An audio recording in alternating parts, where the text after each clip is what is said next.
Peace, family. This is your brother Shaka Shakur, and I'm back at you live with another segment of African Talk. And today, in this segment, the 22nd episode, we want to speak on the situation of self-genocide. It can be looked at from many ways. Some people say it's the youth. Some people say it's just the gangs, that particular part of the youth. Some people say it's part of our culture. We're a tribal people. Some people will tell you it's just the government. I'm here to tell you that it's a little bit of all of the above, but nevertheless, we got to address it. What's becoming more shocking at this point is that our babies are getting caught up in the line of fire. 2-year-olds and 3-year-olds being gunned down. As they are coming after the parents, they're gunning the children down. We have lost all remorse and all care for our race, our people. We have women being killed. Not too long ago, a mother in the car with her son, and they're gunning for her son, shot and killed the mother as well. Not too long ago, a sister in the project had her door shot up because her son had beef. At what point, and I'm talking to the soldiers in the street, at what point did we drop the code and civilians become fair game now? There was a code. If I had beef with you, I had beef with you. Not your mama, your sister, but you. You had beef with me, you come to me. Civilians were not a part of this. That's not the code. That's not what we're supposed to be doing. What we're doing now, we've just lost our African mind. This is self-genocide at the maximum. When you start gunning for women, you cut off the supply that will give birth to the next generation. When you gun our babies, you straight kill the future. And when you are at the point, even a animal, let's say a wolf or a lion, they won't turn on their cubs. But we will turn on our cubs. We'll kill our cubs. And we're killing our own because this system, this decadent system called America, this racist system that a lot of you out there right now will skip around, has made us so mentally sick and socially deprived that we'll kill and murder ourselves with no remorse. But we will protect the white man. I'm in Harlem right now, and the safest thing or person in Harlem right now is a white man and woman. That's right, I said it. The white man and woman are the safest people in Harlem right now. Everyone else is fair game. Young people are running out in the streets of Harlem and New Jersey, letting off shots. I heard in Trenton, New Jersey, home invasions are happening on the regular. People shot on their porch. Philadelphia, you saw the video. A bus gets shot up by young people, our warriors. So we got to stop this. We got to stop killing one another. We got to focus on it as a whole community. We can't just run up on brothers and say, put your guns down. Or stop selling drugs if you don't have an alternative. So we're going to have to put our brains together and think of some alternatives. Stop begging the white man to give you a job. Stop begging them to let you in their schools. We built the pyramids. We're the first people. We can do this for ourselves. Let's put our heads together and build our own schools. Put our heads together and think of jobs for ourselves. And I got some employment for the gangsters. You want to rep your hood, you want to rep your set, you want to get your gangster on, then why don't you start stepping to some of these businesses that are keeping you out?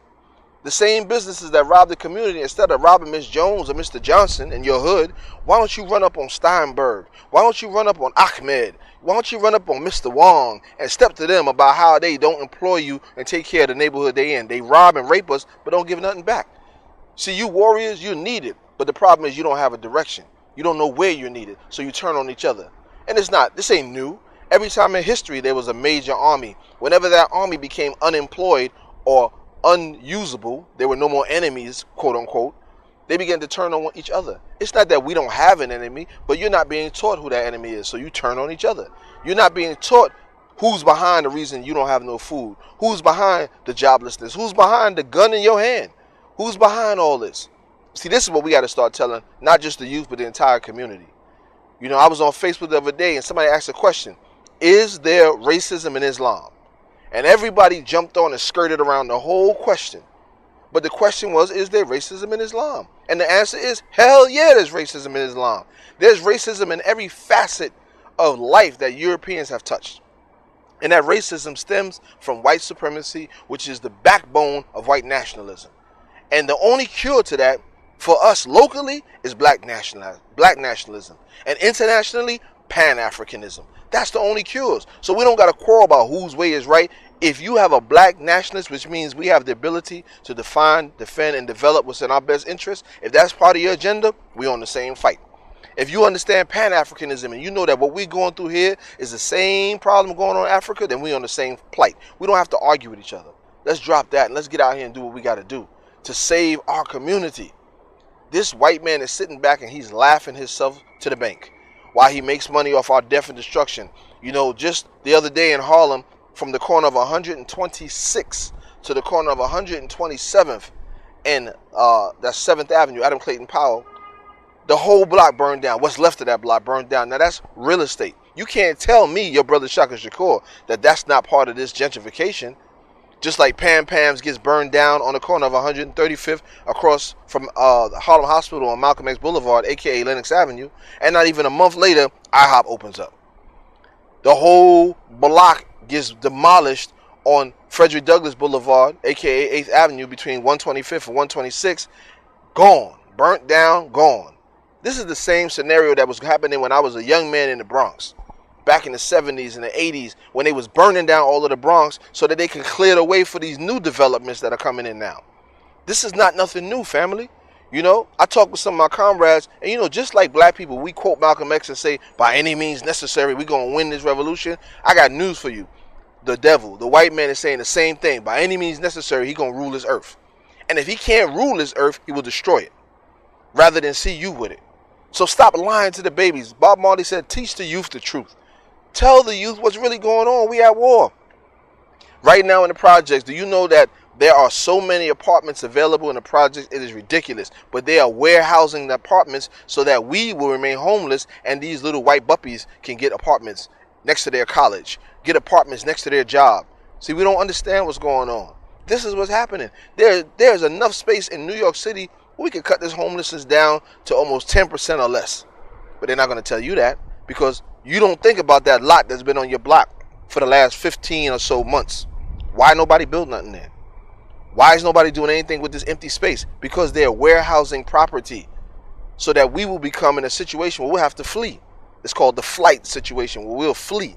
They call it white flight, but right now it's black flight. There's a movie you need to see called Banished.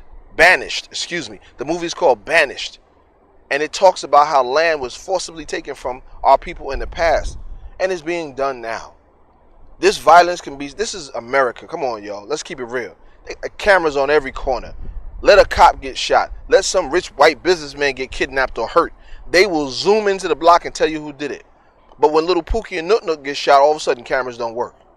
The grainy film, this, that, and the other. Come on, that's nonsense. They're allowing this violence to go on. So for two reasons. One, so that you and I will get so fed up, we'll leave. We'll give up what we have and they can come in and take it. And two, so that the federal government can give more funding to weapons to kill more of us. And those who don't get killed will end up in prison feeding the prison industrial complex, aka the plantation, which is more money off the backs of blacks. We are being pimped at an all-time high. And we have to see it for what it is. We are in war and we need to recognize that, family. And we need to get busy about that. Stop procrastinating. You know, I'll go back to that conversation on Facebook just to show you something about the mentality of us and them. The entire time you had, I'm breaking down just what I'm breaking down to you now. Some white man gets on and says, oh, that's just racist nonsense. Then he goes on to tell me how 90% of his extended family is black and I went straight to the black card. Why did I play that card? I said, because that's who I am. If I'm going to talk about a situation, I got to talk about it from my perspective. And as Africans, we have a perspective. And we have a history of engagement and warfare with this beast. So then he shows me, I go on his site and I see some pictures. He's married to a woman from the continent. This white man dressed in garbs, married to this sister from the continent. You know, as far as I'm concerned, we know what that's about. I want to be a citizen, so I marry the first person I get my hands on. You know, and some of you gullible Africans and gullible Africans in America believing, oh, we're just one melting pot, you allow them in. And because he's in with you, he thinks he has the ability or the free pass to try to tell me how I should talk about my liberation. You allow this because you don't know how to put your foot down and say, shut up. You don't know how to put your foot down to this beast and say, mind your business. You don't know how to put your foot down and say, you ain't marrying that white man. You ain't marrying that white woman. Stay with your own. Marcus Mosiah Garvey, the Most Honorable Elijah Muhammad, Noble Drew Ali, all of these great men and women, Ida B. Wells, Harriet Tubman, Sojourner Truth, they all gave us the blueprint. Follow it. Stop being scared of your blackness. Right now, a few blocks away, they're having the African American Day Parade. We don't need an African American Day. We need an African Day Parade where we, the African here and the African in the continent, come together and celebrate our history, if there's going to be any kind of parade. But at this point, hell with a parade, we need to be organizing. and struggling and getting this right. So I'm saying again to my brothers and sisters who are out there on the street banging, you want to be a nation? Fine, be a nation. Want to protect your hood? Fine, protect your hood. But protect the people in the hood. There should be no hunger in the hood. There should be no fear in the hood. There should be no apathy in the hood. And there should be no raping of the neighborhood from people who do not come from our people. And people who come from our people. If you black and raping it, we'll deal with you too. No business should be allowed to come and set up in our community and give nothing back. Come on now. You shouldn't be hustling in front of the store. You should own the store. We got to change this scenario. How you coming outside every day, you OG such and such, but Mr. Ahmed tells you, get out my store, and you leave. Or Ahmed tell you, you ain't got, it's $5.55, and you say, all I got is $5.50. Sorry, come back when you get the 5 cents. But you big OG such and such, big killer this and big killer that. Why don't you kill that racism? Kill that white supremacy in our neighborhood. That's what we got to work on. And as a reminder, we always got to give shouts to our ancestors and to our political prisoners and to our brothers and sisters who have paved the way. There's a movie out called The Interrupters about the daughter of Jeff Ford and a whole bunch of other ex-bangers from Chicago, how they got together and they go in the hood, do anything. Support that movie. You got to go see it. Also, in a few days, Maroon Society will be working on our latest video, which is a song called The Plan, where we're going to talk about, this violence going on and this senseless killing of our own. We got to deal with this as a psychological issue. Follow Sister Joy DeGroove. Follow Amos Wilson. They talk about this psychological problem that we have when we become oppressed. We oppress ourselves. Franz Fanon talked about it. It's called circular oppression. They oppress you, but you don't know who the real enemy is. So naturally, you got to get oppression off on someone, so you take it out on the ones closest to you. Understand that's a throwback or a throwback from our oppression as a people. All right, family? So again, this is another segment, African Talk. Remember, November 22nd, Sunday, November 22nd, 3 to 6 at the National Black Theater in Harlem. We'll be giving a tribute to Dr. Ben, Dr. Ilambe Brath, and Brother Gil Noble. And that's part of the Nat Turner Cultural Collective. And also every second Friday, the People's Survival Program. We out here in the streets of Harlem. We want to get in more neighborhoods, feeding our people on the corner of 125th and Lexington every second Friday from 12 noon, aka 1 o'clock, until the food is gone. Food is given to us by our beautiful brother Jacobs from Jacobs Soul Food. Stop going to Manners Restaurant. That Korean chick don't care nothing about the hood. Go to Jacobs. Jacobs Soul Food Restaurant, black owned, and he gives back to the hood. That's what we got to support. And to all my G's out there, if you're going to rep right. Get your hood tight. Get your crews tight.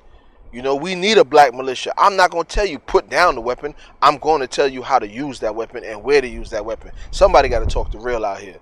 So to all the generals, stay firm. To all the soldiers, Teflon love.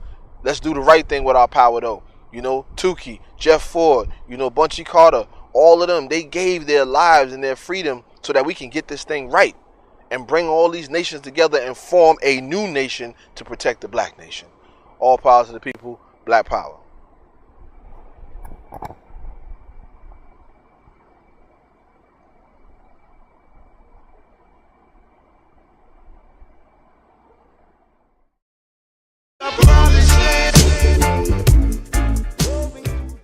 If you gon' bang, bang for freedom. If you gon' bang, bang for freedom. If you gon' bang, bang for freedom.